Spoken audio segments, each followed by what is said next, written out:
Sekarang kita mau mempelajari sisi lain bahayanya dengerin customer. Ini dimulai ketika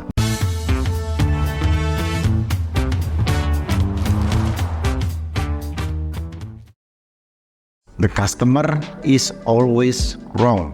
Pelanggan itu selalu salah. Oke, mungkin kita bingung. Video sebelumnya kita bilang kalau mau menemukan produk market fit harus ngobrol tanya ke customer. Maka kita sering dengar bahwa peraturan pertama, pelanggan selalu benar. Peraturan kedua, kalau pelanggan atau customer salah, baca ulang peraturan pertama. Kita mungkin sering dengar ini, tapi sekarang kita mau mempelajari sisi lain dari bahwa bahayanya dengerin customer. Ini dimulai ketika banyak pengusaha baru mulai bisnisnya, kemudian baru bikin sesuatu, terus langsung dapat komentar dari customernya. Oh, ini kemahalan, ini kemurahan, ini kayak terlalu besar, ini terlalu kecil, ini kok lama banget, ini kok belum jadi, dan seterusnya, dan seterusnya, dan seterusnya. Semua itu jadi kayak bias, context switching gitu. Expectationnya jadi mismanagement, timnya jadi feature factory gitu.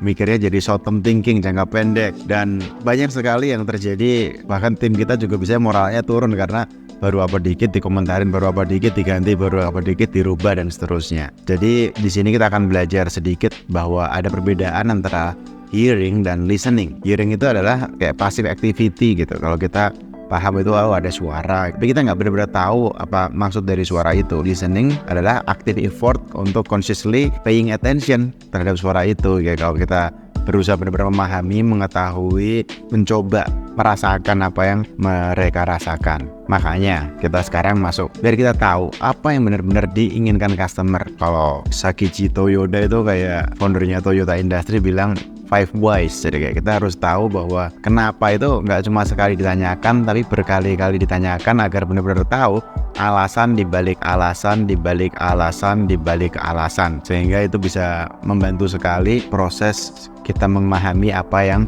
mereka rasakan dalam konteks produk, jasa, atau bisnis kita. Kemudian kalau kita mau cari tahu apa yang dirasakan customer, ada beberapa tip yang bisa kita praktekkan. Yang pertama adalah kita harus bertanya menggunakan open-ended question. Open-ended question itu adalah pertanyaan-pertanyaan yang dia harus jawab gitu. Apa yang Anda rasakan ketika menggunakan produk kita gitu. Itu kan bisa kayak panjang jawabnya. Tapi kalau kita pertanyaannya cuma iya atau tidak gitu. Apakah kamu merasa terbantu dengan produk ini, ya atau tidak? Itu kita nggak benar-benar tahu. Yang kedua adalah tanyakan follow up question, dig deeper gitu. Tanya lebih dalam, tanya lebih detail.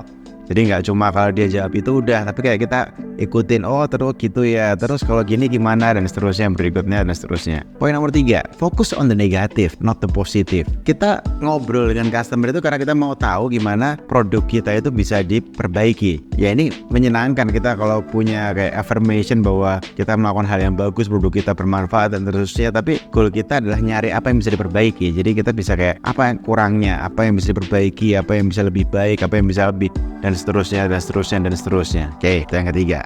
Yang keempat adalah welcome passion. Jadi ketika customer udah mulai cerita, jangan di stop, biarkan dia terus sampai ngomong, sampai dia kayak benar-benar masuk ke dalam pikiran bawah sadarnya dia sendiri, sehingga kita benar-benar akan tahu apa yang ada di balik ceritanya dia, di balik ceritanya lagi, di balik ceritanya lagi. Poin nomor 5 adalah never sit answer. Maksudnya apa? Hati-hati kalau kita nanya atau jawab pertanyaan.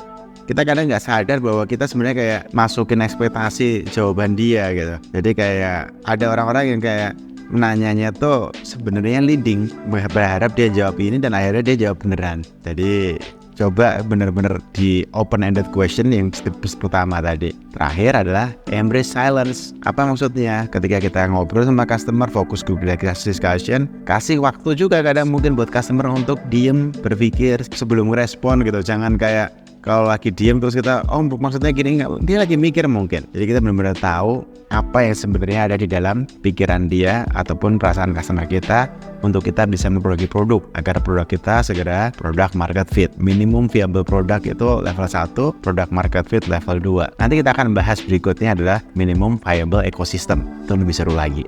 Thank you.